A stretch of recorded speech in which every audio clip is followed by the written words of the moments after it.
ngero li bloga wa national platform ngoli ku mutimbagano. 1 ngenda kulabula abamu kuba comrade mwita ba comrade abira ku social media platform ngamala abogera. 1 bayina omuze ogukola bayina omuze gwena bagamba nti bakuletinga WhatsApp groups ezo ne baziteekamu abaana papasire nga bagala kuletinga group zaabwe okuzanya emizanyo gyabwe. Nyongera kubategeeza WhatsApp groups muzifeemu. 1 nyongera kubategeeza gowe na comrade yogera ku mutimbagano ngoli wachuka kamberenze nga kubidde kabirani nga kubidde. Please mwegendereze nnyo abantu betugayo tutukolagana nabo wano ku social media bali codinga era basigaza amalowoozi gammwe ne bagasigaza gabwe baagala. Kati njala kulabula sigala ku mulamu gwa kukyusa gwanga leka kubeera mu conference call oba kubeera mu call nga kubidde ngoza nti oba muntu wali mu kyuka kyokabata basinga obungi ekyuka kyokabajira mu dasente ekyo kikulabudde. Ekyokubiri musecurity alert njala kulabula comrade yenna nga oli mu diaspora ngoli blog obanga oli Kampala ngoli blogger waliwo omuze era ku timu zezimu zino tuli nazo bayina spy network yaabwe nga etargetinga mwena ba bloggers aba national platform bakusindikira omuwala ng'omuwala yefudde tuwakyuka omwana atandika okuseducinga the extent aza n'okusaba mugende ku video live mwesanyuseemu naye nga akulikodinga ng'agenda kikozesanga omusingo gy'oli. Kati gwe mu comrade munnange omuwala nawe nga gy'oli nebyo n'abalinzi abakikola nga bakwata video ezo bazikwata ng'omusingo then video ezo baga nti bw'otakola kino tugenda kukola kino. Kati gwe mwana muwala ali ku social media mwegala enkyukakyuka wegendereze nnyani gwe discussinga nayo private conversations ezikwatagana n'ebyobulamu byo nawe omulezi wegendereze nnyo muwala ki azze okugamba nti ABCD abasinga onyo bali coding basigaza video ezo akabinja ako kanene kali ku social media katagetinga mwenda ba bloggers ba national platform naddala abaana b'obulenzi mwegendereze nnyo ekintu kitambula ku social media bakusindikira omwana kuseducinga bakusindikira omulezi nakuseducinga batandika okugaba ne bakutekamu opika munnange ne weeyambula ne batandika okulikodinga oba naye neeyambula yine yasobola okweyambula ne bakulikodinga nga tomanyi ogenda kulaba bakufunyeko bakiyita ransom. Yensonga lwaki abantu abamu temukyabala ku social media babatiisatiisa n'ako akantu.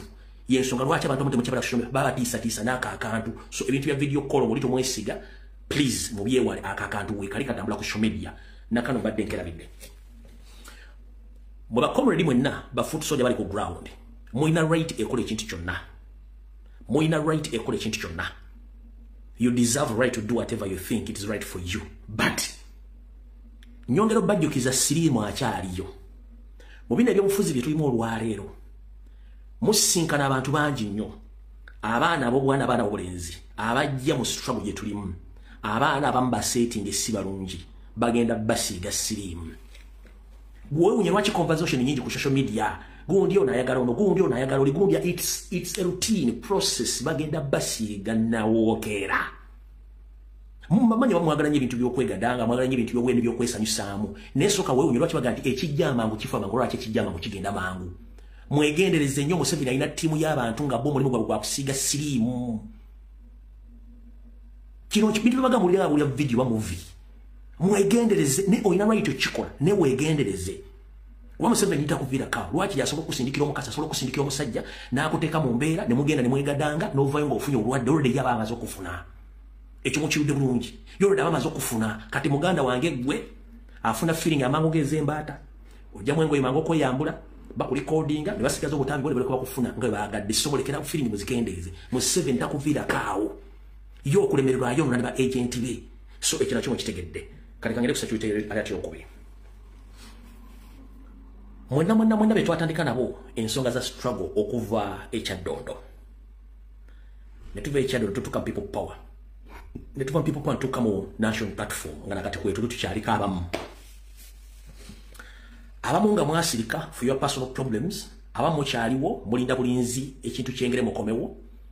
N'abamu nga weemuli. Mwegendereze. Abasinga obungi muve mu WhatsApp group lwaki. Akabinja ka DF akakulwa mpuuga ne banna balowooza nti tebali mu DF nga Seggona Lubega babateeka mu WhatsApp group ne disguise nga temumanyi bajjamu ennamba zammwe ne batandika okubakubira nga abasikiriza n'okubakyusa obwongo okuva ku nkyukakyuka oba okufokasinga ku bo ng'abantu oba okuva ku president. Njala kutegeeza gwe comrade yenna ali mu WhatsApp group sooka ogiddukemu kubanga waliwo enteekateeka nfunye information ekwata ku bantu bakubira amasimu nga bajja ku president bajja kunkyukakyuka badde either ku DF oba bawagire ba individual abamu abasigadde mabega mu nupu nti bali mu concentrating ku president mu concentrating ku bo. 1 Mukulu Lubega Sseggona akali amagwa gwomu ku bantu abagenda mu WhatsApp group z'abaana n'otandika bakubira amasimu ng'obanyuliza emboozi ez'okuva ku president n'okuva ku kibiina kya national platform batandika okuwagira ba individual. Eno yesimu gyokozesa naye togikyusa kubanga era teri mmanyago, togikyusa ng'owebuzabuza ng'afuka anaaba. Esimu omwami eno gy'akozesa eri Kasalaba 256 752 45 94 eriko ekifaananyi ekyo tokikyusa eriko ekifaananyi ekyo. Lubega Sseggona gw'okubira aba foot soldiers. Lubega Sseggona akali amagwa okubira aba foot soldiers ng'ojje n'abaza mu WhatsApp group bomanya abakadde bonna abanyinalira abasigaddewo ng'obakyuyagala bakyusa. Lubega Sseggona akali amagwa ne ttiimu yammwe muli basajja banyampi mwali addasereza omusajja mwefula nti mukyali mu struggle ng'ate muli mu struggle. Njogedde essimu eri +256752459464. Lubega Sseggona ne bannamwe mukubira aba foot soldier amasimu mubajja ku president mbajja mu nkyukakyuka nga basuubiza essente nga mbaga basikufokasinga kuba MP bave ku president bave ne ku struggle. Kino nkyogedde omanye byange byogera kati ng'omusezi agula essiyani njagala kutaasa bannayuganda. N'ekirala n'omuntu yenna akubira essimu nga tomumanyi owadde omumanyi oba wakitiibwa abantu abo bakyamu nnyo bye bakwatisa okubasiba okubamalawo kubanga bye baloketinga bamanyi ani ani mu struggle. Kati security alert eyo ngimaliriza kati ndowooza ne bwe tusimbula tulyoke tugende ne video eyatuleesula video security alert ziwedde kati njala tusimbule video bulungi nnyo. Alright, katusookere wano. Mbagaye basitadde essimu bambi temuyomba wa information tina nyingi. Ekisokera ddala bulijjo bwe mujja ku mutimbagano kuno ero video sijikola namwe mbeera nga mu discussinga tubagamba nti Nyando Yoseferi n'ebibinja bye batujju okuli kati nja sigala nga nkiyita Semwai ne baba nakikyusiza Christopher Damolira Semwai iso ne SFC saako ne Muhoozi Kanyarugaba tukoye okutta bannayuganda abo bwereere nga mwagala kuyisa ebiwozibozi n'okukola budget ezamwe ezibagaggawaza. Muzze mutta bannayuganda nga mulozesa bannayuganda nti Uganda erimu obutujju nga teriimu nga buli mukola tera ataaka ku bannayuganda mwe budget yammwe ya security ng'erinnya kubanga mba mugaba na ssente ezo naye nga mubikoze. Era ntwajja tubagamba nti bomu gye baatega emunyonyo kyali kiwaani ekya security nga baagala kufuna ssente ne tubagamba tunyonyole owa boda yafa yaani ne tubabuuza batunyonyole omukazi gwe batta yaani ne bebuzabuza nga abafuka bana abantu gonna mazzi wayisewo akaseera mpawe kaaga ne baddamu ne batta omukazi ebwayiise kawempe kaleewe bwayiise byagenza okuvaayo ng'omukazi monna Kenya tabangako na mutujju mubawamba muwambe byagenza okwetula ng'emanda awanike balinnye ne kizuuka nti ate simanyi amagye gakutte abamu ku bakulu mu magye nga bebenyigidde mbikola bino ebyobutujju so si bantu babujje badde batta kati Felix Kulayija yoseriti bahabulwa abantu mbadde mutabaaki eno message bwetyo begamba kati Kulayija wazira ogamba nti omukazi ono mwangu wedde okuva busega biki ne mukuba amasasi ne mutta naye n'owa boda yennyini abadde amufuga temwamulazeeko wantu wonna owa boda kitegeeza mutta abantu nga mumwonoonyeza byammwe bagambye arrest we have made due to conduct contrary to the professional standards. Major General Kulayija said the arrest carried out by the DIS headquarters in Imbuya are reportedly linked to the circumstances surrounding the investigations involving the two suspected suicide bombers who were killed by UPDF personnel in Kampala recently. The sources say that the sources say the UPDF leadership has now ordered the multi-agency team to investigate the arrest of officers on the allegation that they had fabricated the recent Kampala bombs to secure the funds. What about Gambia? Nti bakutte abakulu mu magye naddala abadiringa n'ekitongole kiri ekya DS ekifoma CMI nabagira bakwata nga banoonyereza ku mbeera eyategeeza nti bano abantu benyigira mu kuteekawo ebiwoziwozi bya bomu nga basaba bebagezaako okunganya ssente okuva mu gavumenti bo bakole operation zaabwe. Era sources claiming that some of the officers from JAT mu bajjaati bakola ebintu ebyo kati abantu bemutta owa boda weka wempe ye ali luddawa oli ow'emunyonyo mwamutta n'omukazi aliko mwamutta. Nze njagala kubuuza abantu bemutta bo be baani era lwaki mubatta olw'ebintu nga bino kati mutegedde olwaliro Sagala muddemu kwebuuza kibuuzo baani abatega bommu Kampala era baani abatta abantu. Ekyo nga tukivuddeko tukyagala kulabisa. Comrade yono yakoze video ng'agisindikira Christopher Damulira direct twaji postings. Wulira. Actually mtuno byonna General Damulira agenza sinkana abaana bano. Abaana bano kati bamaanyi nnyo n'okusinga polisi z'okukitundu. Baba wadde orders obutakkiriza obukola effujjo kwaba abagazi b'enkyukakyuka naddala aba NUP. Badidde ghetto zaabwe gye banywera enjaayi ne bateekayo ebipande bya MK era polisi etya nayo wene Kalungu wafu we bali ekikyuseyo yonna General Damulira yagendayo. Naye njagala okwogera message esembeyo ku kintu ekyo nga nyolekeza eri abaana bano. Baana mmwe babakozesa bukozesa. Temusobola kukkiriza nti gavumenti ebasuddewo ebbanga eryo lyonna nti kati ze baagala nnyo okuwangira bakalulu. Twalaba Bazebra Ssenyange n'abalala bangi naye kati bafu. Abantu abo ababakozesa bo balina ebigendererwa byabwe. Simanyi lwaki ekyo temusobola kukiraba ne mulwana bulwanyi okukyusa embeera zammwe nga mukyusa gavumenti lano okukkiriza ssente zino ze babasuubiza tezigenda na kujja ssente zino kubanga babagamba muggulewo sako ssente zigenda kujja babakuumiraawo akalulu ekanaggwa mujja kuba temukyalina mugaso. Nolwekyo njagala balabula baganda baffe abali mu gete ez'enjawulo temuwuddisibwa abasajja bano. Bano abasajja balina ssente empitirivu. Bano abasajja be balwala bagenda batwala ebweru bwe bagenda kutwala mu ddwaliro eryo nga temuli ddagala.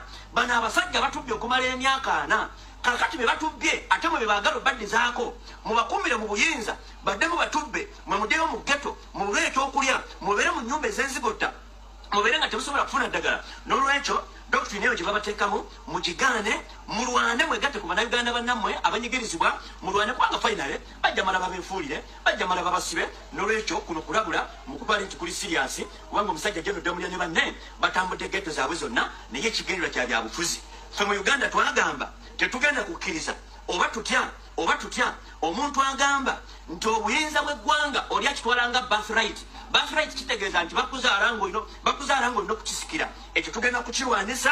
General Muhoozi Kainerugaba n'abavubuka babateekawo ebipande bya MK tetujja kubaganya kumenya mateeka okubeera kuba pulezidenti. Omuntu yenna yeetaaga oba pulezidenti agende mu kalulu akamazima n'obwenkanya tujja kumusangayo tumukuba akalulu Kyagulanyi Ssentamu ayite wafuuke pulezidenti w'eggwanga lino.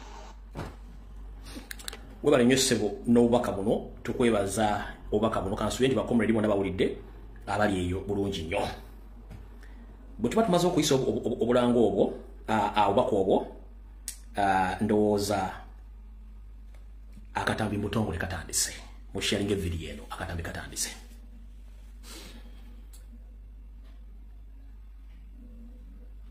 Kansuye nti buli omu weetegese tubadde mu kalulu akabavubuka. Amazima gali nti akalulu kabavubuka National Unity Platform yakawangudde eggwanga lyonna. Naye Museveni yabadde alina okukozesa media okuyisawo nti yakawangudde. Museveni akalulu National Platform yakamukubye konna. Wabula yabadde alina okukozesa media okwepromotinga nti yawangudde akalulu. Yabadde alina okukozesa amagye, yabadde alina okukozesa poliisi, CMI, ba RDC okulaga nti akalulu yakawangudde. Akalulu National Platform yakamukubye wonna. Era kimanyikiddwa. Observation sigenda jibwa kubanga yinza okuletera omuntu obuzibu omu nenga observation eri nti Museveni akimanya akalulu akamukubye yabadde alina kukozesa force. Lwaki bakamukubye? 1. Mwana yeko nga batadde mu gazeti y'eggwanga nga bagambye nti okulonda kwa LC1 ne LC2 bagenda kuongezaayo. Lwaki bakuongezaayo nga already kwali scheduled kwali kuteekeddwa? Lwaki? Kubanga bakimanyi okuva ku LC1 okutuuka ku LC2 tekukyali muntu n'omu awagira Museveni bagenda mu kubakalo flat. Wabula Nyando Yosoferi ne banne kino mu observation kamba weyeemu batudde ne bamba ne basooka ne batunula bintu ebadde mu kulunda kwa vubuka bagambye bakozeseza fear factor eyokuba nti bakozeseza amagye ffe ne tutakola fujjo mbubbo bakiwanguliddemu kati babe NRM ate balina okukola effujjo okulikola ku ffe. Nyando kuno kwoli 1 nti ffe tusomesa protestive vote ne badde baagala kula protestive vote mu kaluka abavubuka. Naye ffe ne tukuuma empisa nga president yatusaba nti tukuume empisa tubeere ba mpisa tuleme bawo opportunity tulinde okulonda okulijjeno. Kati Nyando Yosoferi, our main target is not LC1, LC2, LC3, LC. Our main target is the presidential seat. That is it. It's the day when you get to know that protest vote exists. But these lower levels, we can't show you what we have right now. So your observation egamba nti aba Nuupu prostate vote bagikozeseza ate mwe mwagikozeseza. Yes, you deserve right kubanga twagala kwawula emiguya ku mamba. Twagala kwawula emiguya ku mamba katwayawudde emiguya ku mamba. Abaana baffe tebalwanye tebakoze ki myaka otwaka wangu ne kati gwagambye banno nti that fear factor egenda bayamba ne mukaluwa akajja. Mumpulira bulungi nti fear factor gye bataddewo egenda bayamba ne mukaluwa akajja nabalira banyonyodde ku lunaku lwokusatu mbwagenda gikozesa which is okay. Gikozesa ojja kutegeera. Ekirala nakyo njagala abantu bakitegeere. Mu gazette gye batadde bwe bati. Bagambye General Notes on 1759 of 2025. Local Government Act Cap 138 extension of term of office, administrative unit councils, local councils 1 and local councils 2, under the regulation to law D of the Local Government Council regulations. Notes is humbly given to the general public pursuant to regulations to law of D of the Local Government Councils regulation that the term of the office of the administrative units councils expiring on 28th July 2025 is extended for period of not exceeding 180 days from 29th of June 2025. Kati okulonda kwa LC1 bakuongezezaayo nga batidde. Kati Museveni njala soka kubuuza iyo gazeti bino si byange mwezo gandi byalo bino si byange. Kuko bakuongezezaayo. Njala soka kubuuza. Wasindise embata ze Zanet ne zigamba mwawangu ndo okulonda. Bobo wangu ndo okulonda kwa vubuka kiche kikutiisa ate okuteeka okulonda kwa LC1. That means I can confirm to you even the youth elections were won by national platform, and what you observed is what led you to extend the term limit of all local councils from 1 up to 2. That is exactly mweko bimongalo. Bino tojja bisanga ko ni BS, tojja bisanga ku Weekend, tojja bisanga ku New Vision, kebere ni TV, tojja bisanga ku wanowoka. Lwaki kubanga boba wawangudde youth councils or youth elections kiba kitegeeza nti oyina mandate, oyina authority, oyina powers okuwangula LC1. Lwaki wakujeewo ng'atogamba nti owangudde okwavubuka automatically babakubye akakati n'akali okatya naye ng'atojja bateeka kuba tojja balonda. Njala kubaza NUP, njala kubaza president mwe bali kukyusa abantu bwongo twabakubye flat era kati mudda mugamba nti mwawangudde nga ndakalukire siwo mukasazizaamu kitegeeza mwayidde mbulako majani. Eyo gazeti niyo kanjije kuba njala kolano njala kukola ki kati security y'ekitebe kya national platform eno security n'embadingira bide security ya national platform. Mr. President Robert Kyagulanyi Ssentamu Crocs atnabawa security ate kwatagana ku kitebe ne bomu zibaze bategatega. Nembagamba nti abantu bonna abazza abayitirivu ku kitebe bonna abasinga obungi tebadde baffe babadde ba agent ba NRM baba Museveni.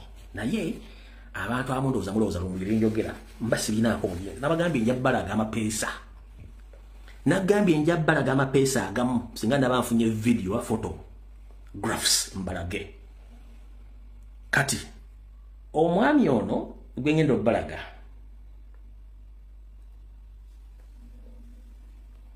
omwami omulaba bobanga oli wa Kampala Central Kampala District omwami onjagala nterewe erinnya linga siryogedde oyo yali mu kooti oyo nga sogedde erinnya linga bobanga oli wa Kampala Central oba oli wa Kampala District njagala otayipinga erinnya ly'omwami oyo mbadde eddakiika emu abagamba nti mbeera mu Kampala Central mutayipinga erinnya ly'omwami oyo mulitayipinge mba nnyonnyole muzuuminge mutayipinge erinnya ly'omwami oyo wuuyo mwongere muzuuminge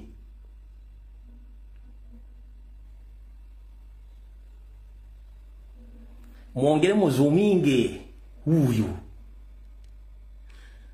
no ate naye ekoze eki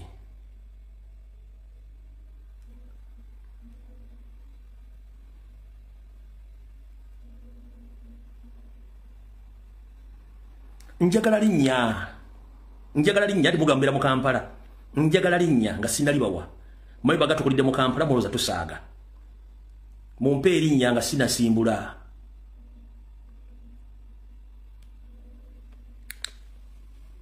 omwami omumanyi erinnya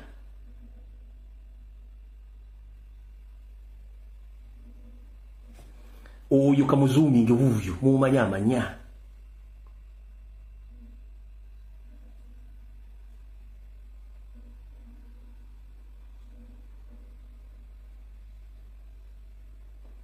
kale tetugenda kumala budde kambone ka video kano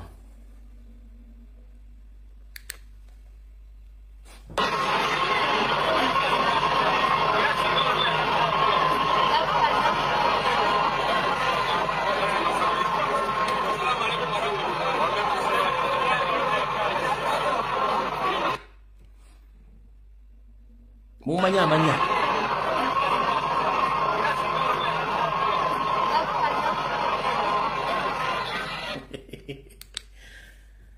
oyo bamuyita Miri abantu bakulidde mu Kampala Central kayo bamuyita Miri yomu ku top guns ba NR mu Kampala Central ye group ya Bisa Kabanda ye group ya Nsereko Muhammadi ye group ya Uhuru ye group yabo nabo bemanyi ababi mu Kampala Central bamuyita Miri ne group ndabadde nabagenja fune ekifaananyi kimwe nakyo babuyita Miri muzibu kati bagamba bali ku kitebe munyweze security mutegere bani abajja mbamba tegeeza era bwenzija ne mbagamba nti kino kiri ekiti mbamba gamba ekituufu basolo tutako president nga tetumanya bintu byokusaaga so security y'ekitebe mbategeeza ebintu bye mbagamba mbabindako information n'abantu mbamba manyi so mwegendereze aho tuvuddewo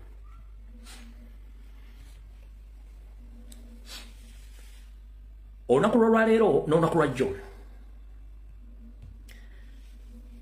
olupapula lwa Daily Monitor lwabawandiike ne lubagamba nti ebibiina by'obufuzi byonna bisasuza abantu okujjayo empapula n'okuzizaayo but unfortunately the national platform tesasuza abantu eyo posti mwagirabye ebibiina by'obufuzi byonna bisasuza abantu abagenda okujjayo kaadi national platform tesasuza muntu wadde n'ekikumi lwaki national platform kibiina ky'abantu ekyagala enkyukakyuka era ekitalowooza nnyo ku nsimbi ey'enjawulo eriwo wabula kino kyakola baakikola nga kiri systematic nti baali bategedde kigenda okujja mu maaso ne bakinogera eddagala nga bukyali one bamanya nti abantu bagenda tusindikawo abantu bangi nnyo nga balina ssente at their disposal okosa advantage ya ssente president abaga no we should not focus on money because money can cause problems ekintu kakibere kyabwerere buli omu alete interest ye era nti neba bakumye kadi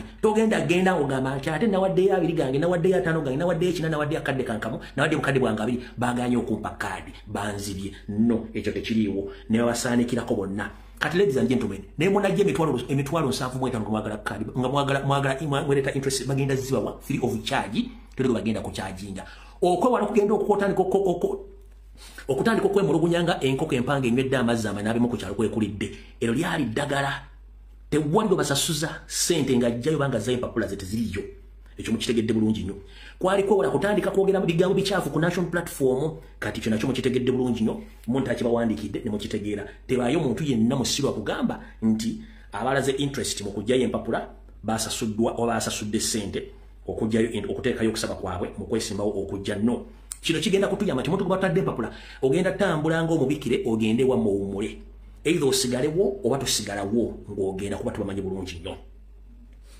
bwe mba totegeera ebyo kati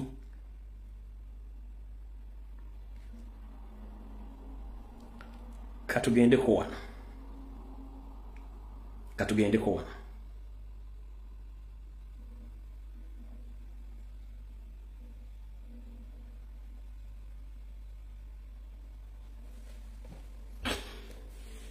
nabagamba nti ekiri atabala kyekiri nasigadde waka bwe nawadde story ku lunaku olwokusatu ne mbagamba nti ebintu bingi mugenda biraba naye mwetegereze nnyo ebigambo ebyogerwa abasajja abeefula nti opposition nabasomesa ne mbagamba nti bagenda ku Museveni abateekamu ssente bagenda kukola coalition ebibiina bonna bugenda kwegatta nga bagenda kulwanyisa omuntu ogwo bamuyita Robert Kyagulanyi Ssentamu ne national platform nabagamba bagenda kukulyetinga obubiina bonna bagenda buta bujoininge bukole coalition yemu oba coalition yemu butandika okulwanyisa Robert Kyagulanyi Ssentamu nga message balina eki ng'ekigendera kyabwe balina eki kyakulwanyisa Ssentamu Kyagulanyi ne Nuupu so si kujjako Museveni ani yaliwo ku video eyo era biki byotandise okulaba njagala omuntu yalo ku video eyo agambe nti ndali wabyogera byali bituufu nabagambye ku lwokusatu mutandika okulya ebigambo Mpuuga byayogera mugenda kulya ebigambo Bedi Byanika byayogera mugenda kulya ebigambo Atekama byayogera muwulire ebigambo Nsereko byayogedde olwaleero byayogedde olwanga badde Masaka byonna ebigambo byebimu byonna birumba National Platform Kyagulanyi Ssentamu kubanga bekigendwa kyabwe kyakwagala kulwanyisa Kyagulanyi Museveni era asigalewo noza mujjukidde bulungi bwe nabagamba nti bagenda kikola kyekiriwo kyekyo nembagamba nti ne PPF bali mu kugizimba yo erinda oli boy wawe bwakomewo mbwayinza okuba afunyeko otusanyalaze gyabadde teri tusanyalaze tebigenda kubeerawo era mmala biseera fena tugenda bbala kati ngenda bagamba nupu egenda kubeera against NRM and the entire so-called opposition omuntu omuli Kyagulanyi Ssentamu agenda kuba alwanyisa Museveni ng'alwanyisa n'abakozi ba Museveni mu opposition bonna randomly bonna omulundi gumu. That's not an easy task. Nga temugikozeeko era kulwanirira nsi yammwe kati mukitegedde olwaleero bonna bagenda kuba focus bagitadde kwane ku Kyagulanyi na National Platform mutandise okiraba kati kulwokusatu bagamba meeting Mpuuga gyalimu naye before that meeting Mpuuga yasinkanako Maama Lususu Anita Amongi namugamba njagala kuva mu kintu kino nkikooye nga kimuzitoweredde Mpuuga yagamba speaker Anita Amongi njagala kuva mu kintu kino kinzitoweredde sikyakisobola sina funding sina media abantu bankuba mpuliriza bulungi nnyo Mpuuga yagamba Anita Amongi mission enemeredde sina funding sina media abantu bankuba ngenda kukola ntya basotinze kya media mwakirabye zonna empapula za government nezibadde zigandi ziwandiikira opposition zonna zibadde zipika kintu kyani kya DF nza mukitegedde bulungi media bagisotinze kati bwamalo gamba Anita Amongi nti nze kino ngenda kivaamu Anita Amongi akola appointment eri Muhoozi ne Museveni Mpuuga anatala bizibu byabali banyonyola banyonyodde Mpuuga ne bane bawadde budget ya billions 8 balina billions 8 at their disposal to spend okukola buli kimu kyabalina okukola okulwanyisa Kyagulanyi Ssentamu nkiddamu Mpuuga ne bane balina capital gwe babawadde okudestroyinga Nuupu wa billions 8 at their hands sente bazirina ompulira bulungi sente bazirina naye mukubeera ne sente ekituufu bakimanyi era ensi ebalaba ate nagamba Anita Amongi so kumpandiikire wano omaze ebbanga ki nga tulaba Anita Amongi mu public ntera wano ka message omaze ebbanga ki ndukuwe mwe mwagala nnyo amawulire so kumpandiikire wano omaze ebbanga ki nga tulaba Anita Amongi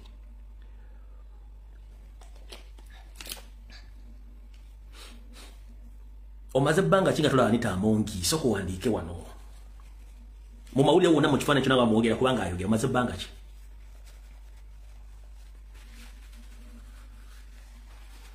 mwangu bude tuyina muto tune sawa 2 omaze ebbanga ki tulaba Anita Amongi onagambye amaze mwezi kale kankugambe nti amaze wiiki 3 lwaki amaze wiiki 3 oba wiiki 2 Munange ekiri atabala kye kirina asigadde waka namugamba ngoyo mukazi gye buvudde namugamba gwozanyisa Omunyarwanda agenda kutta batolanya nga tumanyi okusinzira ku sources zange ezimuliranye munda muli Anita Amongi kigambibwa mbu bamuwakanya okawulire kigambibwa mbu bamuwakanya okawulire already ali muzi German Shepherd kali bamuteeka mu kanyoka uyeso ngolaki abadde abuzemu nga ali ku treatment ekike kya bamuwakanya okawulire stanoonya kalulu nnyabo weetereze bamuwakanya okawulire kino state ekimanyi bonna kwe bali kuno 3 weeks on sport ono abadde mutufu wadde agobera bamuwakanya okawulire ali bamujja gyali mulamu nenga ekamutambuza bamuwakanya okawulire twamugamba tosanyisa abasajja bano lwaki okumanya Kyagulanyi w'amaanyi ate teweesiganga Munyarwanda group ya Museveni bulijjo balina opposition yawe gye baateekawo okuva Robert Kyagulanyi Ssentamu National Platform bajja n'abayuuza akalukalinga Kyagulanyi tannajja badde bali basetting opposition yabwe nga ya Museveni omwajjira Maama Mbabazi balo bampogamaana bandi bonna ne bajjira bavuganya Museveni ne baddayo guess what baatudde ne bakola assessment bagamba nti akasajja kacyamu kagenda tukuba tukoze tutya yensonga lwaki buli mbwe enkadde yonna ya NRM ekomyewo n'abaali beyita nti baali bavudde mu NRM tebakomyewo nti baagala babagambye mujje tugatta amaanyi akasajja katuli bubi gwe teweebuuza emirambo egyali gyafa bagiziza gyavudde mu limbo ne bajambaza gikomye okusaba kaadi mu NRM oba teweebuuza lwaki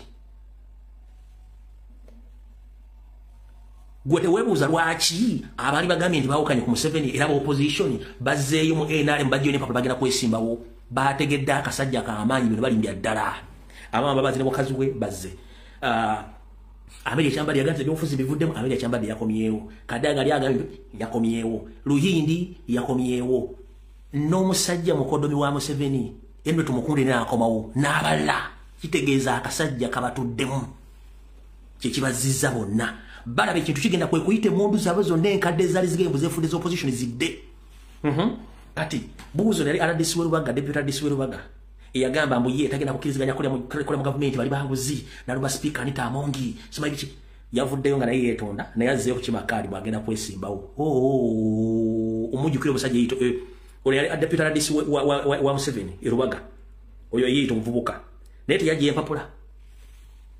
empapula kubanga pressure bali bubi mukitegedde bulungi twade fino zileta Margaret ziwo mugenze emyaka nga 20 nga bava mu politics yakoma kubera mu yala nga ne Margaret ziwazze mbu akomewa nakawa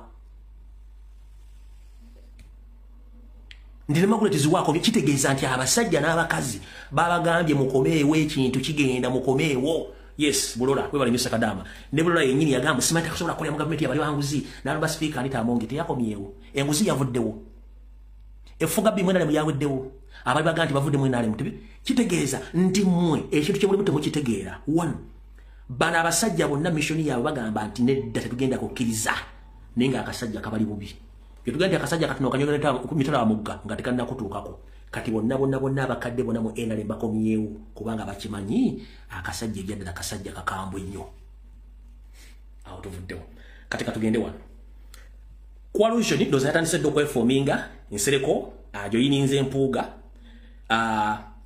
Amuliati yajoyininze mulinde gundi mulinde ekibiina kya Jema kigenda kujoyininga DP egenda kujoyininga PPF yeyinza okutajoyininga n'ensigala eno nga inde disguise niyo bina bonna obusigadde bugenda kujoyininga kati kyenjagala obagamba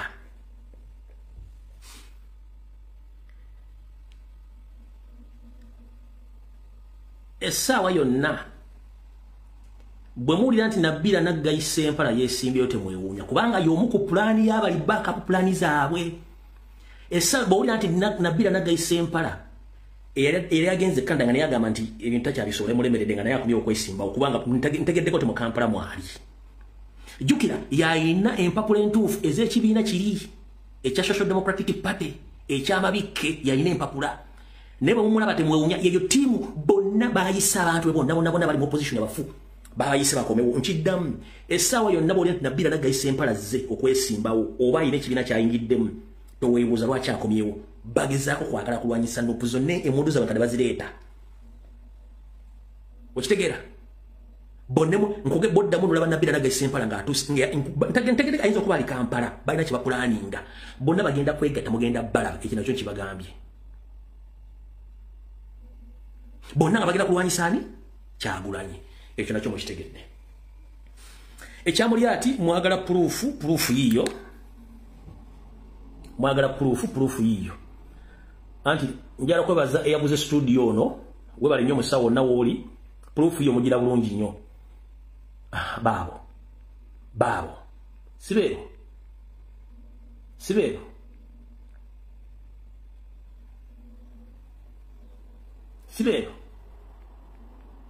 oyo si yamuli ati awo mba nkizaayo mwagala proof ya coalition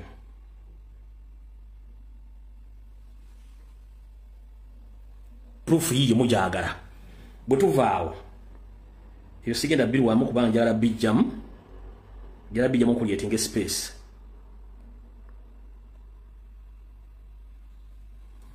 proof mujagala mwagala proof yobubina obugenda okwegatta yiyo proof mujagala yiyo mwe nkuwera proof ne nkuwera n'ekyo yagala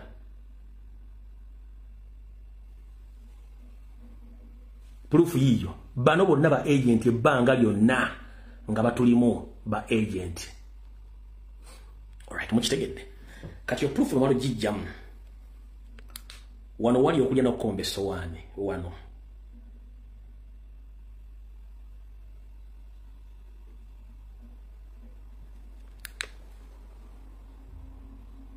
wali okulya n'okukomba essowaani omulaba obalaba olaba projekti zaabwe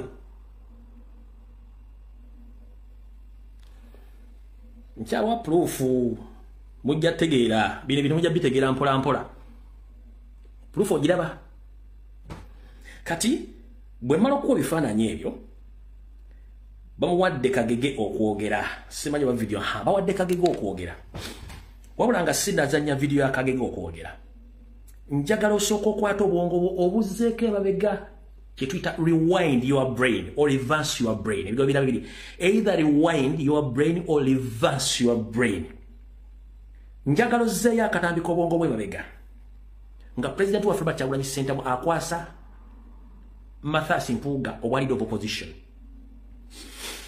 ondeetereyo biru yonna Mpuuga gye yatebolinga ng'ekwata ku electoral forms ng'ekwata ku kintu kyonna ekyokukyusa obuyinza oba ekyokukondenga ebikolwa byonna byonna Museveni byakola.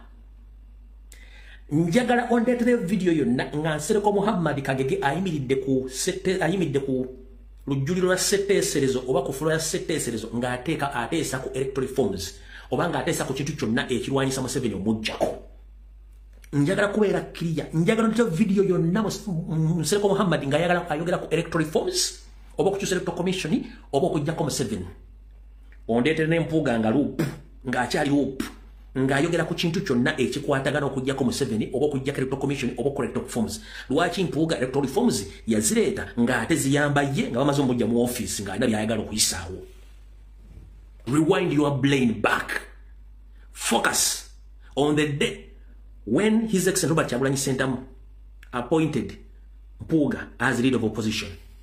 What did he table during his time in that office? Nothing. Lwaki essaawa zino ebigambo bye boogera tebakulaga nti mu lunaku bwe luti essaawa eziti mu paliamenti twateesa ekintu kino. Njagala okindeetera video eyo. Omukulu Kagege ayimiridde e Masaka gye bagenza okukolera coalition yaabwe n'ayogera ebigambo bino.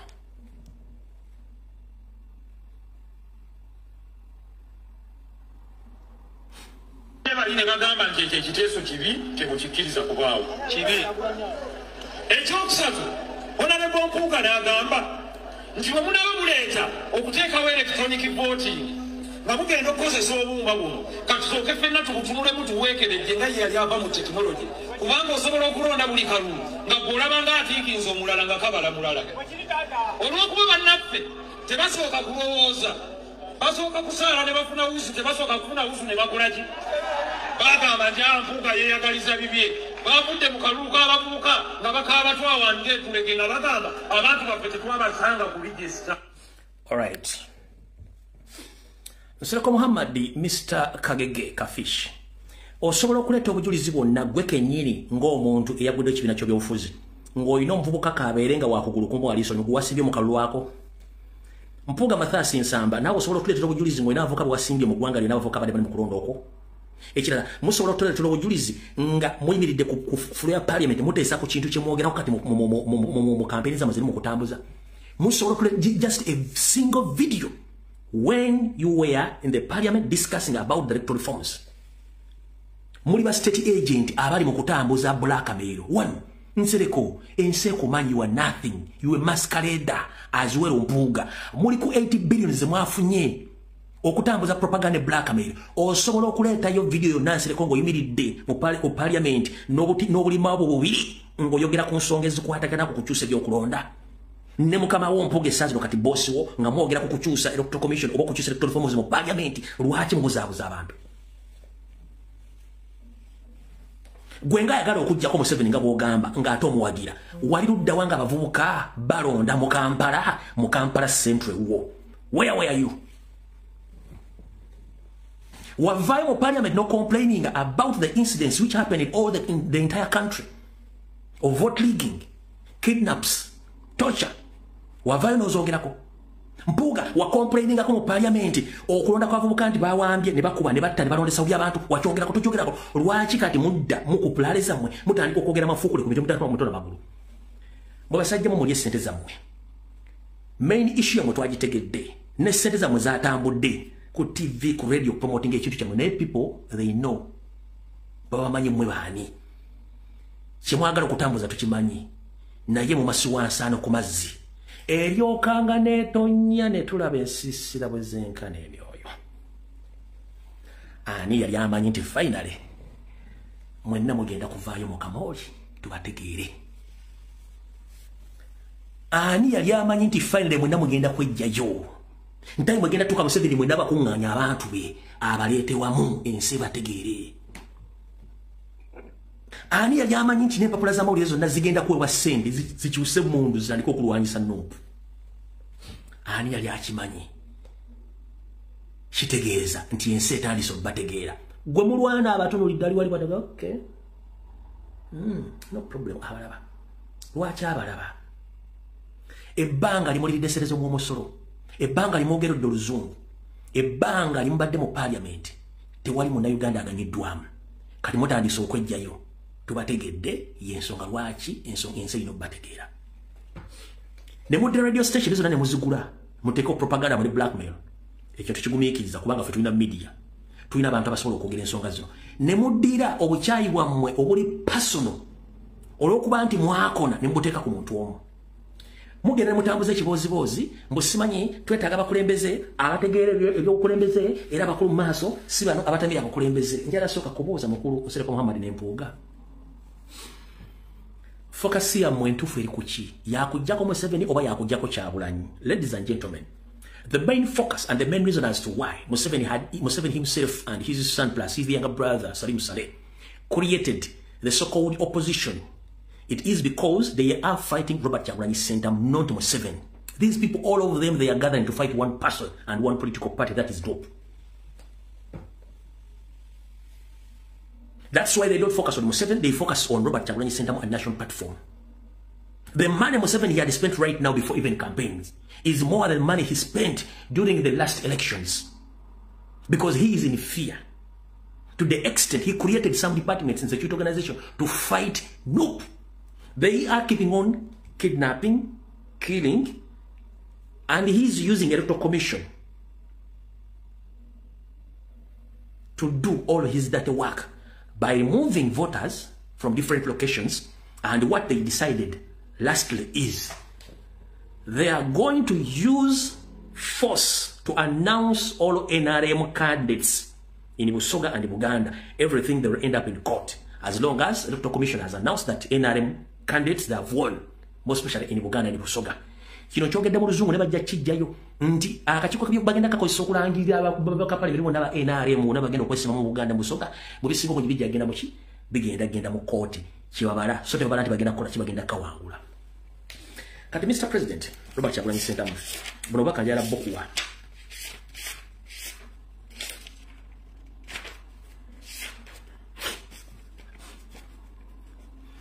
bangambye nti atakulekera nawe tomulekera ennyanja ekuttoomera ate gwolekera abato watu tegunyuma ye bansabye nkutegeeza obubaka buno nti ewammwe ku butaka ano mu Buganda ewaffe wano amaanyi teeka bitundu 2 ku buli 100 teekawo ebitundu 2 ku buli 100 amaanyi ebitundu 8 ku buli 100 ebisembayo bakusabye biteeke mu Busoga obiteeke mu Bugisu obiteeke ne mu Lango.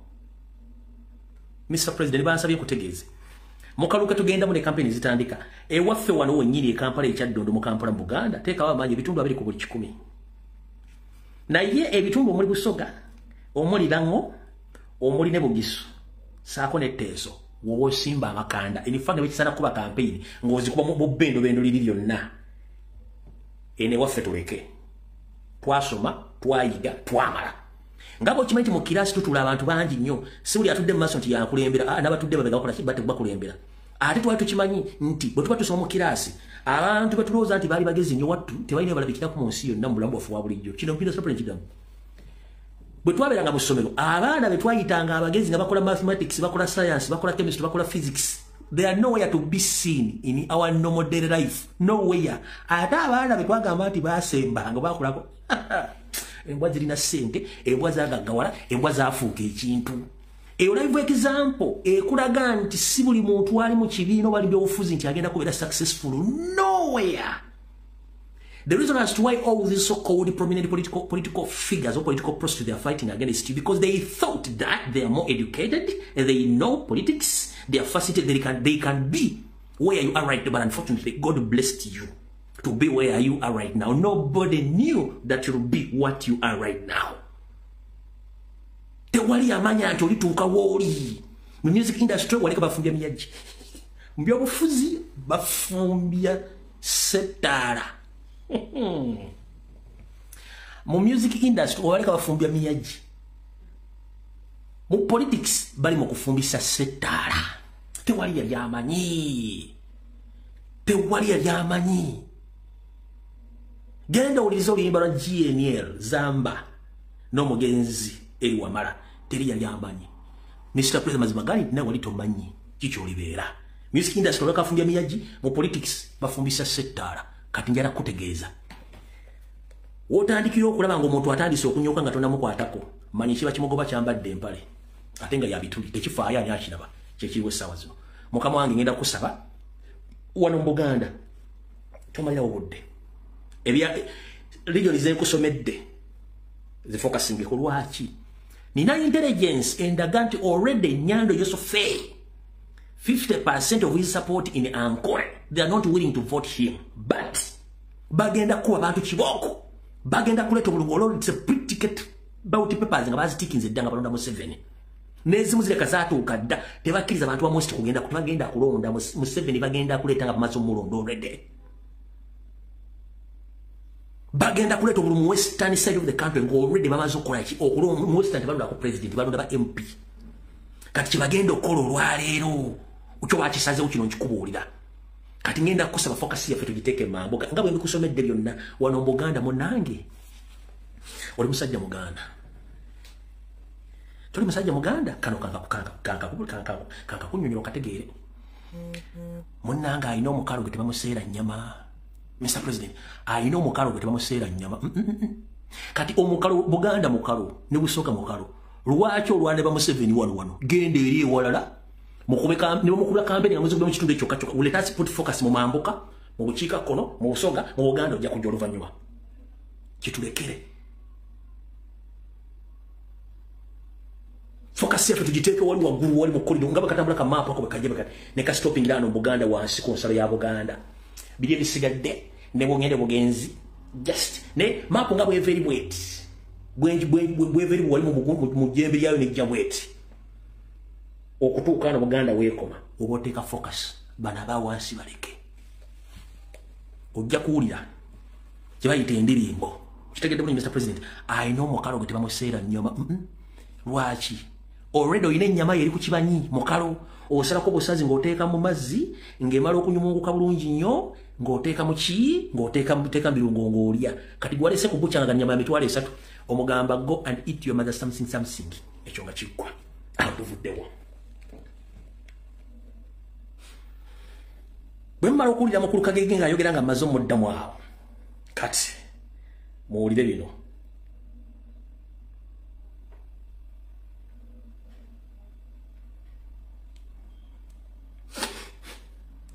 omwami Sseddugge ow'omuti Sseddugge yagambye tayinza mbali bagala sigaleyo nga alwanira obufu wulira bino biga bya Sseddugge ng'ayogera obembuye bagamba kale mpuuka agenze mu ebyo yandibadde wano n'akuma akafooke adde akyakalina nange ekyaliwo abufu mbo kale bamugambye mbu singa kale asigadde wano n'alwanira obufu bwe nange nkyalwanira obufu mukulu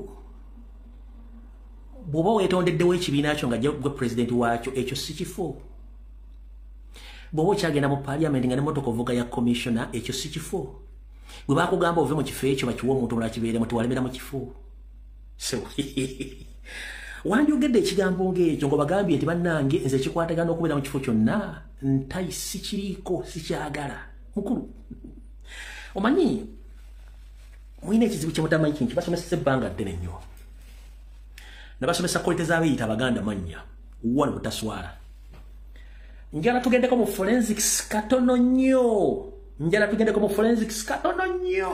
nnyo nabasomesa qualities z'abaakabano abeeyita baganda mannya bw'aba ayogera amannya abaagaluma tatulabigamu nga bwe byatula no ayogera aluma amannya face eba yeekabye face okwekaba mu kimanyi bw'aba ali mu kintu aba takifiiringa just akikola mukozi just kumuyisa buyisa he doesn't feel anything njagala okwata facial expression ya mpuugamaana engeri gyakasuka mu mikono nga atadekanya njagala otunule body language ali mu kintu nga he doesn't feel that thing ali mu kintu nga naye abantu bano bampulirira naye nga alina kibeeramu kubanga ali ku mulimu naye nga neyachula ekintu tekirina vibe njagala okwata video za president nga alina abantu n'engeri gy'abeeramu happy facial expression ye body language ne laavu gy'alina abantu ozikwata ogattanganya video zino bbiri olyoka omanya omuntu akola ekintu ekituufu n'alina omukwanira n'atalina abantu ojja kutegeera nti bano abantu bayita baganda amannyo tebasitula mannyo face eba yeekabye aba aluma amannyo tebava mu ntalo tafokasinga ye abeera ku ntalo nabagambye mu politics it's all about ideology who has better ideology who wins the vote ebyobufuzi n'abanda byabufuzi balina kukozesa kigambo kimu ebisuubizo bagenda okukolera abantu bagenda bikola batya era bituukiriza alina ebisuubizo ebirungi oba byagenda okukola ebirungi gwebawa obululu njagala ombuulireyo bukyanga Ssedugge avayo n'agamba bwagenda kwesimbawo ku bwa president oba agenda kwesimbawo mu kibiina kye ideology gye kizaalina ezisinga ku ezo zagamba nti teziriiwo alina ideology ki alina ideology ki njagala tulina baganda amannya baluma amannyo beekala just yakiyita mbuyisi kukiyita mbuyisi nga bw'olooga nti mpita ku lutindo luyugayuga kamala oduyitako bwe naatuuka erinja kutereera babeera bwe batyo kanempuga bwatyo bwali mukitegedde bulungi nnyo kati obuzibu si bwekyo obuzibu bwe buno wano byerabira mwogerwa so tebyerabira mugambi byerabira mwogerwa tebyerabira muki tebyerabira mugambi omuntu ayogera ebigambo asobola obyerabira naye bwabigambye tasobola byerabira lwaki Mpuugamaana Ssedugge bw'agamba nti bamugamba yandibadde asigala mu bifo naye gye bomulaba alwanira obufo already okugulawo ekibiina kya DF kitegeeza nti ogenda genda mu kifo ky'obukulembeze bwakyo kiri kyewayogedde tulanga mulwanagana nakyo bakugamba ove mu office mwoli n'ogiremeramu tulati olebera mu kifo kati ogamba otya mubakugamba mwali mukulu abantu bannayuganda si basiru lwaki si basiru ebigere mwogera tebyawukana bisigala byebimu ekirungi nti akasajja katono okanyomera mitalo wa mugga tubasaba tetubalagira musajja muno bwakusinga ekigere togiyita njovu weewaawo mukazi muno bwakusinga obulungi tomuyita Caroline oba Jiki omulungi asigala mulungi nakusinga amagezi tomuyita mulalu nagunywa ne guteeka tomuyita mutamiivu aba alina waaguteeka okuteeka obulungi kati mpuuga ne bannammwe njala bagamba kigambo kimu mufuba okulaba ng'ebiremero Kyagulanyi Ssentamu byemukola mpuuga mufuba okulaba ng'ebiremero Kyagulanyi Ssentamu byemukola kyekisooka ekyokubiri mufuba okulaba bye mubadde muvuma Kyagulanyi tembikola one mwagamba Kyagulanyi musiyazi mwagamba Kyagulanyi kibiina kye banyi banjaga naye obadde nga olonshinga bakonneeta bo n'abakulembeze omusajja gw'oleeta omuli w'ebikola oba olwankizo olwaleero bo bakola mulimu ki kati olina njawulo ki the problem is mwayiga copy and paste buli kintu kyonna kyokola okijjako Kyagulanyi lwaki kubanga wafunako position enkulu in your lifetime okubeera ku table enkulu ey'obukulembeze mu kibiina ky'ebyobufuzi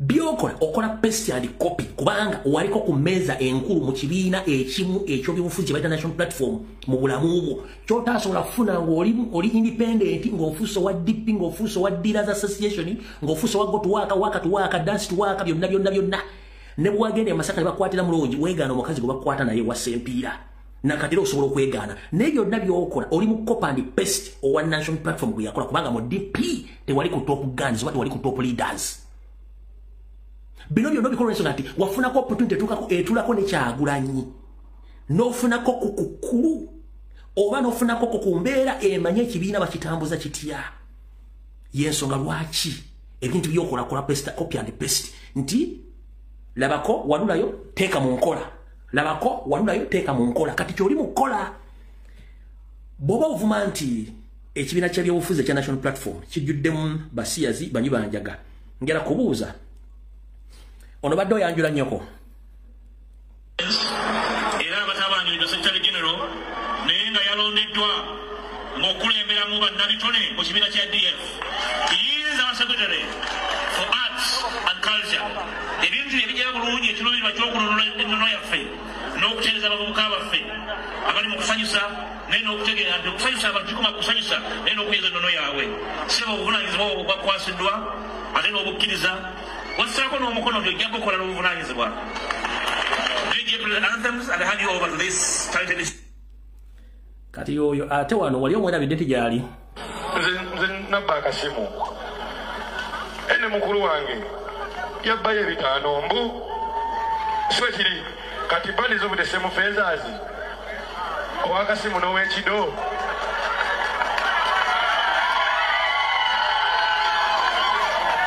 kitegeeza kwatagana ne stages enneneko bw'oba obba obbire ku leva ekola ki ffe tugaba respect buli omu kubanga tulina ebigambo byaffe eri mu Fangoni. If you don't respect the elder oba the leaders of the people kitegeeza you don't respect the people.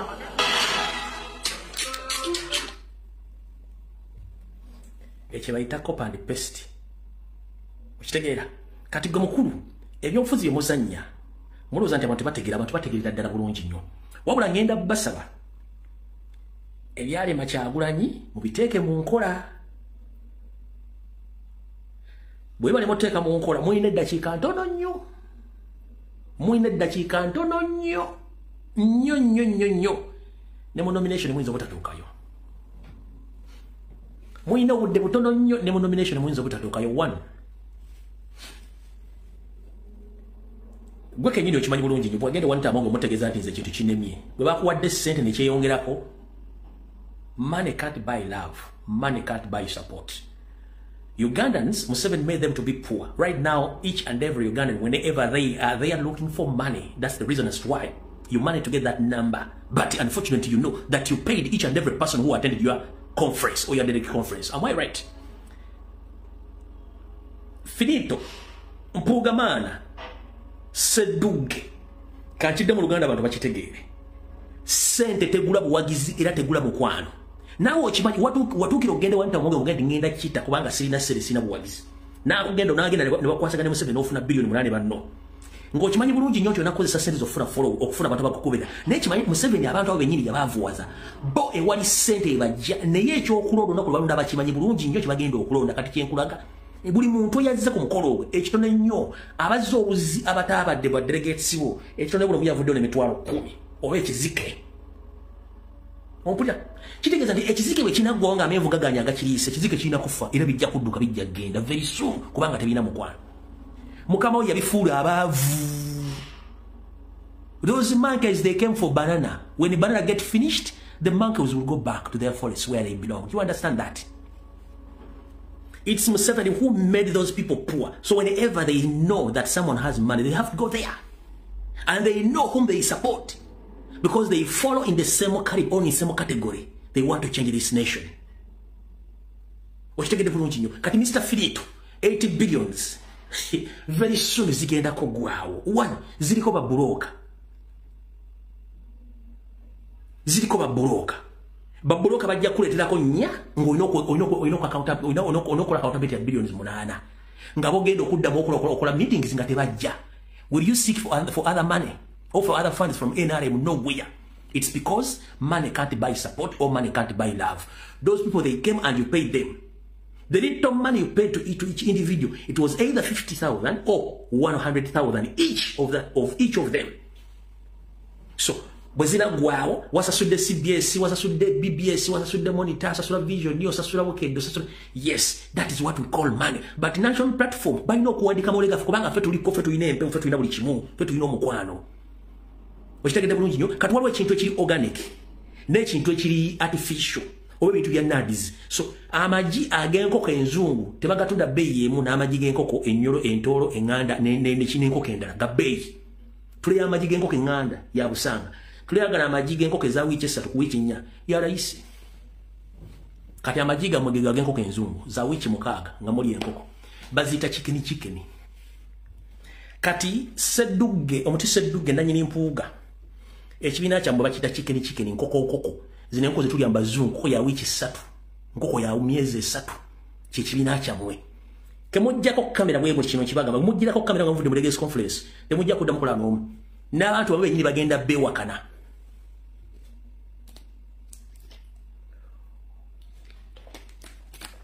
bennyini bwemwayise bagenda beewakana lwaki bw'okwata video eza national platform kizibu nnyo okusanga omuntu nga tayambadde lugoye luli related ku change nga bwe kyalabise wammwe kizibu nnyo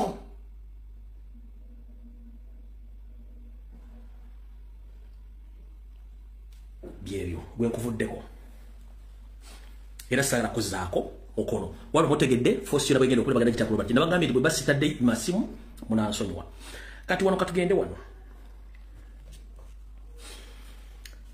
nabagambye oba kansoke mbazeyo katono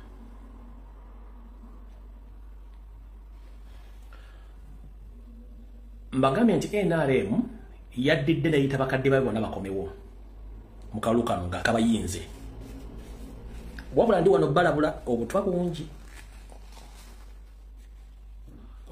era mwegendereze bwebanga yaliko super minister akomyewo ne mukazi wabwe si bangu nnyo mu nkola eyo ebyabadde eryantonde erwengo mwabirabye ebyavuddemu okuba omukuba wagizi ba honorable Sekikuba amasasi ne gamuttirawo wabula balina sitole gyabanyumiza gye mutategedde eyo omuvubuka adde akola ku CBSF omusasi waabwe enfa gye yafuddemu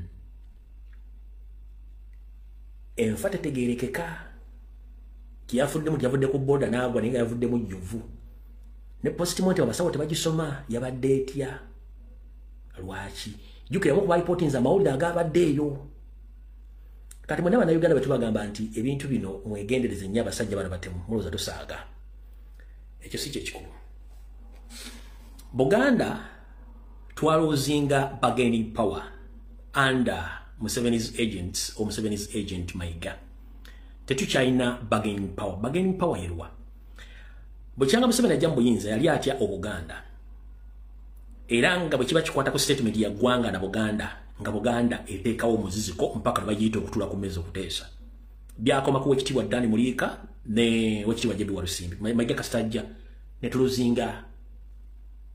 netuluzinga amaanyi gaffe ag'okuteesa tetukyalina kituteesa kyetuteeka ku mmeeza lwaki wuliriza bulungi nnyo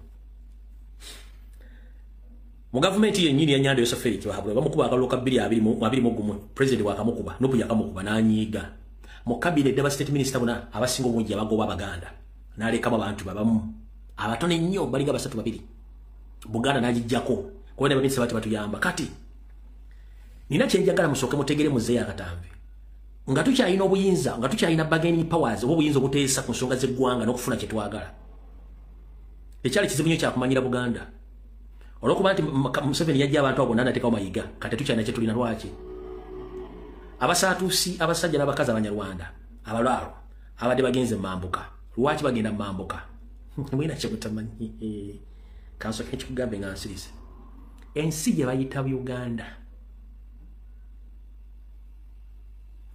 ensi gye bayita Uganda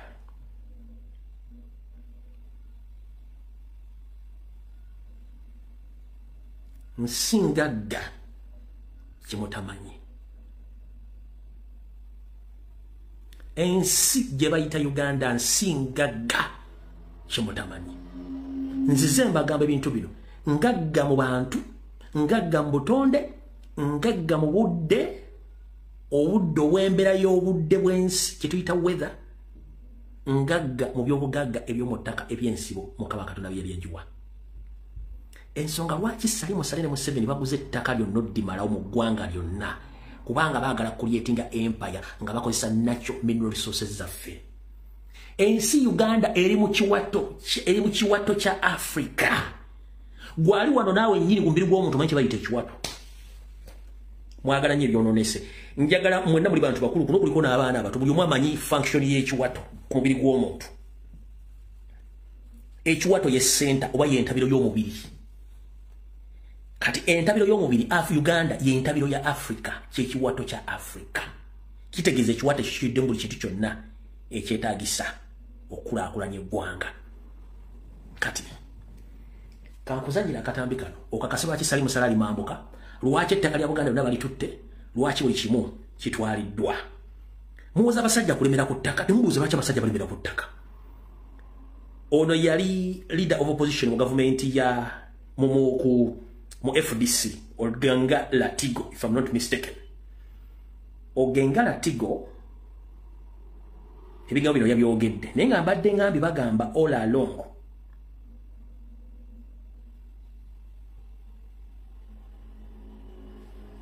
ka video kalirudda mupeera kikemalo kanoonya wano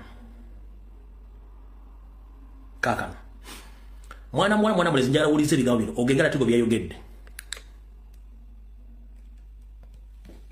Yes, look, this is a memorandum that we sent to President Museveni in May 2014. This is about oil. The one you told us about? Yes, oil. This memorandum we sent to the President in 2014. 70% of Uganda's oil is in Acholi. Nobody wants to talk about oil in Acholi. Okay. No single benefit. And you want us to just laugh? My daughter.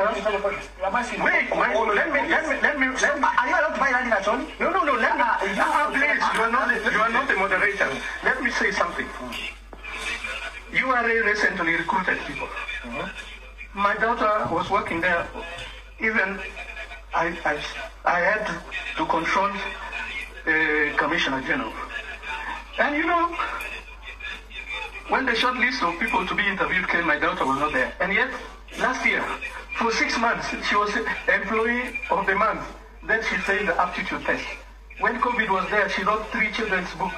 She did masters in petroleum management with Hussein Kasilingi. Up to now, she doesn't have a job. Okay, thank you. Let me come to Honorable. Olabye omuntu intercepting obutayogera facts.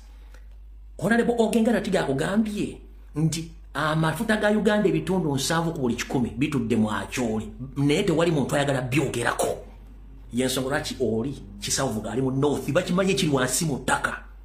Nabagamba wano nti bannakabala banda Uganda bali mu office bagenda kudda babagambe bakola application ku mirimu gye baliko bebana amala ba shortlisting abantu baabwe abadde mu banda Uganda bannakabala bagobe. Ogenga Latigo agambye atya muwala we yali takola mu kitongole ekyo nabagamba demba bakola application baba vetting yamaliza tibamu vetting nga afumye office omanyi bwe mujane bawa information mwebuzabuza nga abafuka banaaba omusajja abadde ayagala kaalira ku pano naye interceptor abadde ayagala ku intercepting yabadde Andrew Mwenda ever is there to intercept to protect Museveni. Yensonga lwaki bagala twala ettaka lyonna.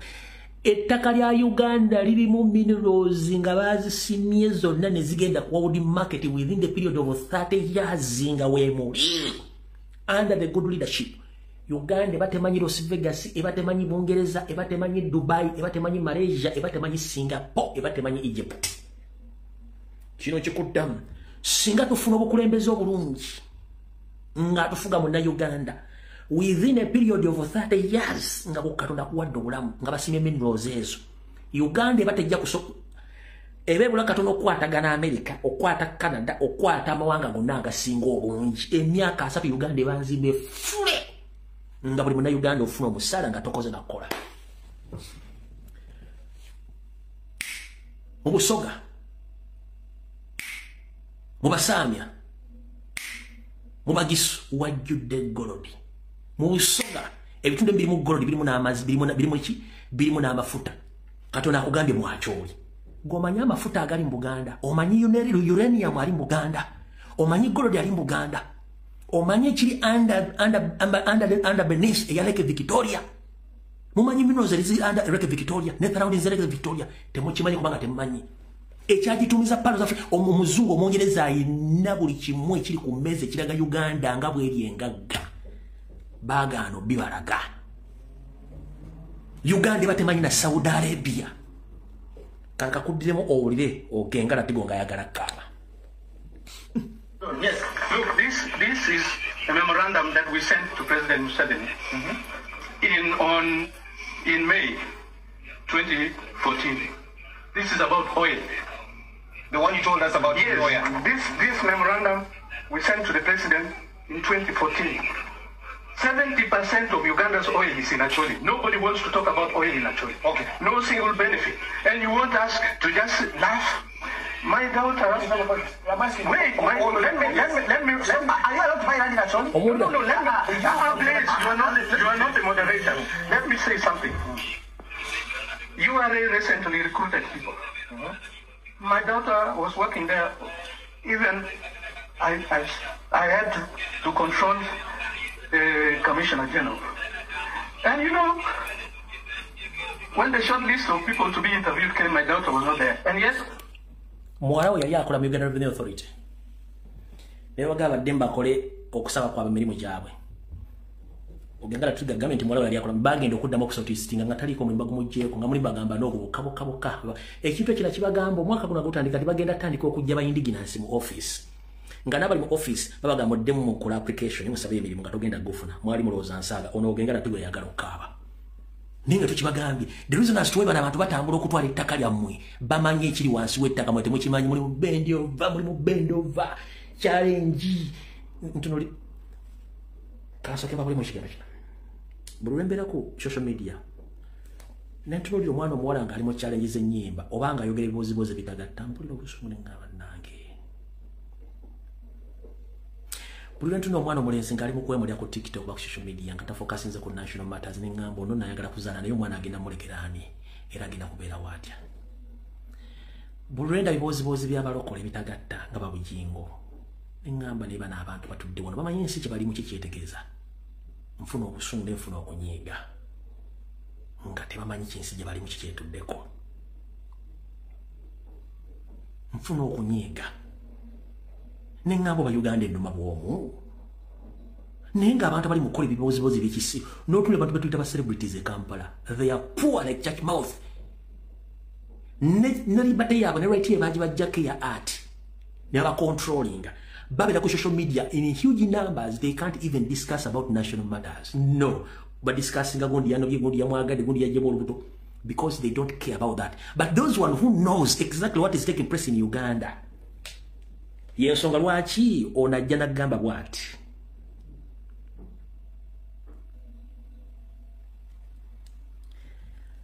bulijjo mbagamba nti abantu bane kibabezeza bokutta omwana ono nabazanyi napostinze ka video ng'agamba nti bo nabo basanga abantu bomu Northern Uganda nga bali mu Serengeta bakoleko genocide lwaki bageranye ekigambo genocide kuba buli kintu kyobeera ku ngakutta kaka kuzanyi lutegeere So what if we find Northerners in Western? What should we do? We also test them. This will bring genocide. Or your typical Munyarwanda, their solution is to eliminate, to kill. Tebalina solution in that yonna. Their solution in their life is to eliminate. For them to be there. But sustaining a area is to eliminate. Kubanga ochimanyi nti you don't belong to another part of the country. But when it comes that good demo to government, what if we find them in the western side? Should we kill them or should we use genocide? Kati ekigambo genocide kigira mu ludda wakubanga temwakitegedde. Mbawadde video gangala tiko nga babulire kiri mamboka 70% amafuta ga Uganda gali mamboka tewali yali akyogedde ko babayina bira mu information bagina lwaki. One, Buganda twaluzinga bargaining power under Mayiga. Kati bali abo mu northern okuba ndi Museveni bateeka mu government ate bayagala okukozesa yensonga lwaki yasobodde okuva mbalalo banne n'abaga bavuge nti bazijjeyo. That's what we call bargaining power. Do Uganda still have bargaining power? No. But the northerners, even if they have political differences, they have common goals. They can sit and decide for the future of their area, even though they have some problems with some individuals who don't care about the situation in northern Uganda, but they come together with one solution because they have one goal. But we lost the bargaining power due to the problem that Museveni deployed the agents in Mengo, the likes of Maiga. We can't discuss anything, and our issues get heard by the government or by anyone else because the person who's situated in Mengo is Museveni's agent and also is not Ugandan. Niba yali badenga muna Uganda yali badde afaayo nnyo ku bintu bya Buganda tafaayo yesobola kutegera era gwadde nabuuza musimanyi ati wachi ataba wachi abonodhani batulani bakola ensonga za kubanga balina bargaining power fetusha bargaining power amaanyi Mayiga yagalinnyako n'agateekamu amazzi Museveni takyana kyatwatagaza kubanga yateekawo agent we asobola okumalira ensonga ze mu northern kiralamu olw'ensonga nti bakyayina ekigendwa bonga bo ne babayina okwawukana by'obufuzi balina ekigendo ensonga lwaki abalala bagenda baveeyo Ebanga liba bagobedde ku mataka mu Buganda Mayiga yavudde n'akola comment that means you lost bargaining power Abaganda bawambye Mayiga yavudde n'akola comment he can't because we lost bargaining power we have nothing to discuss we have nothing to talk about but those people they can come out and talk uniformly because they still have bargaining power political society kati gwe ne yadabambuza lwaki ate abanodhana batudde bafuna powers eziragira Museveni agiye abalalo because bakyayina amaanyi fewa fetu kyayina amaanyi bagatutwalako Mayiga yagajjawo Mayiga yabijjawo noleko oli Muganda nga atwala engalo mungenze kabaka temumanyi gyali essaawa zino na mbeera gyayitamu ono kye kyamugezezza ekya genocide kyembali temumanyi ekira kikino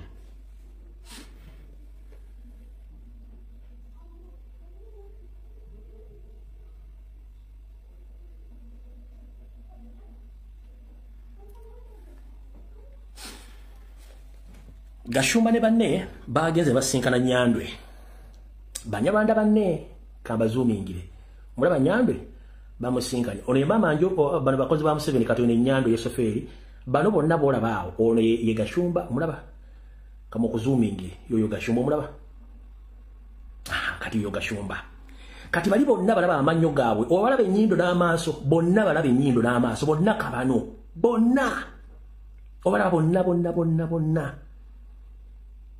Obala bonna baba situbire batwala bagende bafune bargaining power jengendo okunyonnyola balaba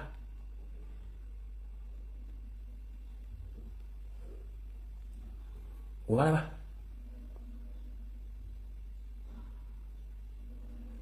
kankize bulungi ekitegeera kirebe bulungi nnyo kyekyawo kiki ekyabatutte batuse nga bamugamba batusosola era ffe twagala dual citizenship obutuuze bw'emirundi ebiri bwe batuse wanyande bamugambye beetaaga dual citizenship bwe butuuze bw'emirundi ebiri nga bannayuganda ate nga baki nga banyarwanda mu Uganda mu Gashumba ne banne baagala dual citizenship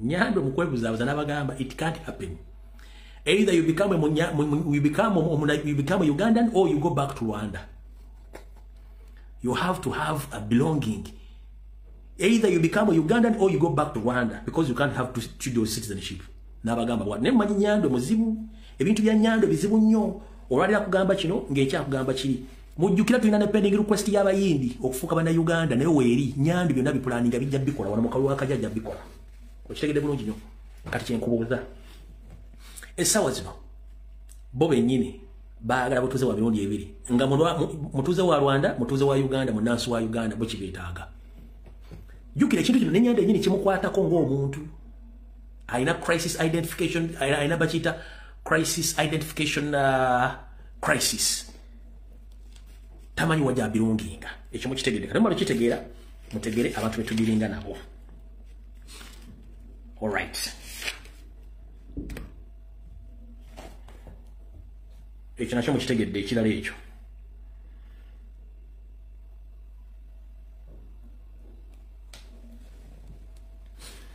kati ensonga endala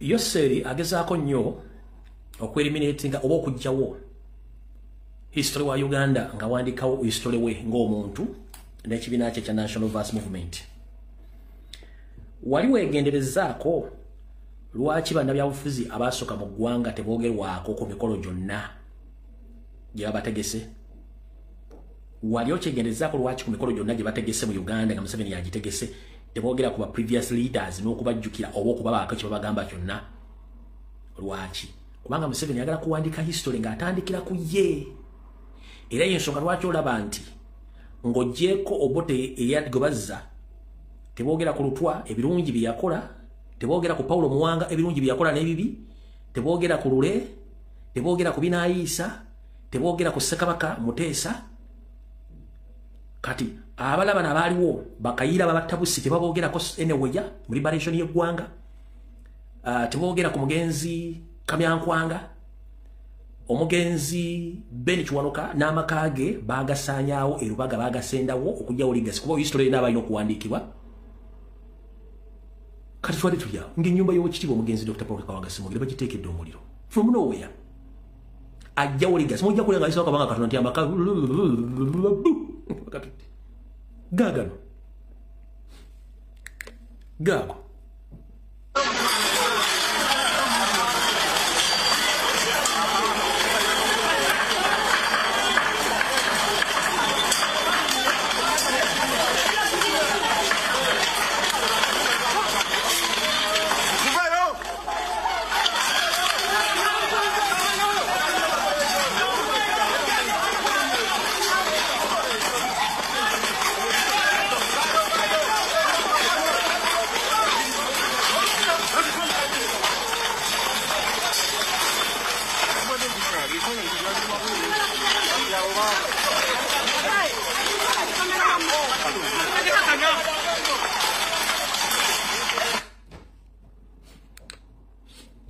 ekiri mu family doctor omugenzi Dr. Sibana Kizito kitokota sikisaanike ne legacy baagala gisaanyaawo baseko yama bonna teri aboogerako n'abantu bangi nnyo ne legacy batandise kuwandiika yaabwe kuba temwagala kitegeera ebintu bino temwagala bitegeera bano bawandiika legacy yaabwe tebaagala kuwandiika legacy y'abantu abalala bonna abatera nnyo okubeera ku byobufuzi abagala ebifuzi bya Amerika ebya Canada n'ebya Bungereza waliwo ennaku ze boogera ku bakulembeze abaayita bye baakola ku lw'eggwanga eryo si buli yafuga Amerika nti yagifuga bulungi nno wabula baboogerako abantu abaliwo n'abagenda okuddawo okumanya history wa gy'avudde naye mu Uganda wali oddeko nga boogera ku bakulembeze abavuddeko okujjako Museveni y'okweteeka mu kifaananyi nti ye muntu alina obuyinza n'okuba nti ebifuzi bino bitandikidde ku ye kubanga akimanyi politics wa Uganda yali adominatingiddwa Baganda so he has to fight Baganda to make sure they don't surface anywhere. Kati gwe nkulaba simanyi ngenze ndi wa DF. Have you ever asked yourself why all the political struggles begin in Uganda and why during the trying time of changing power in Uganda they are so-called, although so-called themselves Baganda, they become a stumbling block to change because Museveni knows that you have to use Baganda to sabotage whoever want to take power. Obadde okimanyi nti Museveni ne banne balina kulwana Muganda wonna waali bamukuba muteeke wansi kyewerabidde kiikino obadde waakino tisinzeeko nti banaani Baganda batekinze over constituency zonna electoral constituency zonna eziri mu Buganda banaani Baganda kusinga te zonna zigenze mu Banyarwanda where are the Baganda kana akalwakajja bwe muna bwejeka gwera muyinza okusanga Abaganda bageze mu parliament balinga 20 nga 80% bonna Banyarwanda kiba kitegeeza 20% besigaddeko Buganda will be no more mujja gamba lumbu yakyogera nga kiri tribal nakubuuza ekibuuzo kimu have you ever witnessed anywhere in Uganda where a Muganda can go and stand and he or she wins election in that area? Why in Uganda? Kino kikuddamo kitegeeza very soon mukalukano ketugenda oba tonda ki witnessingako ku bakansalazi kyamanero sifirisi mebamba pale banasinga obungi bonna abasajja Abanyarwanda batekinze over constituencies zonna. They have money at their disposal. What is the mission? Is Museveni to put all Baganda down? Ajia Abanyarwanda batwale constituencies zonna kabaka weddemu politically kabaka weddemu naye ate bano abayita abaganda manya abalwanyisa omuganda oligino bakozesa olalongo bakozesa yensonga lwaki olaba nti CBS eyeyita ya Buganda balwanyisa muzzukulu wa Buganda. Eno video manye genda kunyiza ndo mujengifundikira, but this is the bitter truth. Genda otandika okunoonya okuva ku bakansala ku C5 C3 member parliament bonna basinga obungi bitu bya Uganda basinga obungi abatekize over bajempapula bonna Banyarwanda buli muganda wali omukuba mufirako abala batandise bawa basiba omukuomo nga bagagula okko Abanyarwanda bakitwale. Nchiddamu kankole disclaimer, eno si tribal statement oba tribal statement. No, I deserve right to comment on any political issue in Uganda. Bwaba kubuza twaki mu byachogede njagala ombuli omuntu omuganda yenna we yali agenze nga asusse Buganda agenda n'esimu mu kifokadde kyero suwano oba kyero situ oba kyero sifiri mu kitundu ekire kya Uganda. Lwaki mu Buganda buli ajja yesimbawo?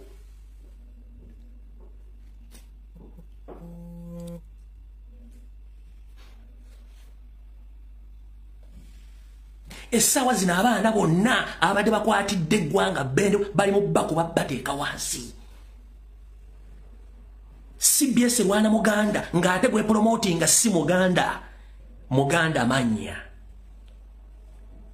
Kino jja kugamba nti this is not a tribal statement or a political tribal statement. No, these are the fact.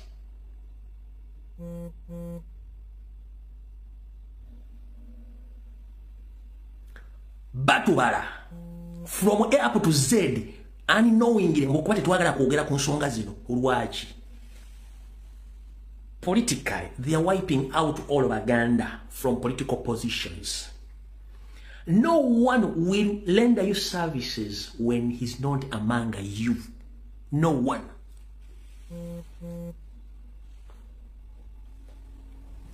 Naye nchiddamu buli muntu alina right okwesimba mu kitundu kyonna eky'eggwanga. Nchiddamu buli muntu alina right okwesimba mu kitundu kyonna eky'eggwanga, but some areas and parts of the country they deserve or they keep their norms to their people. But we are so open to the extent we have remained with nothing. We don't have rights. This is not a tribal statement. Everyone has a right to stand in any part of Uganda as long as he or she has support. But you must revisit your thinking capacity. Where are we heading and what are going to be the outcomes of leaving non-people who supposed to be in those positions? Where are they? And who is going to offer you the services? Nobody. Muchitegedde. Nenga buli muntu alina right okwesimba mu kitundu kyonna w'abayagadde. Ekyo kyo njagala mukiteeke mu mutwe. Tewali gwe bagana kwesimba mu kitundu kyonna eky'eggwanga bakoze eki? W'abayagadde.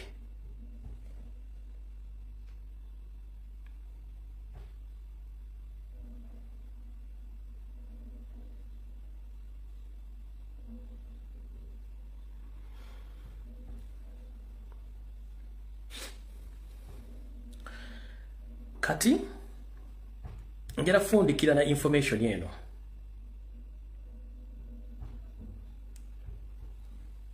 Kurokusatu bwe nali nkola video nabagamba mission ya Mpoga ne banne.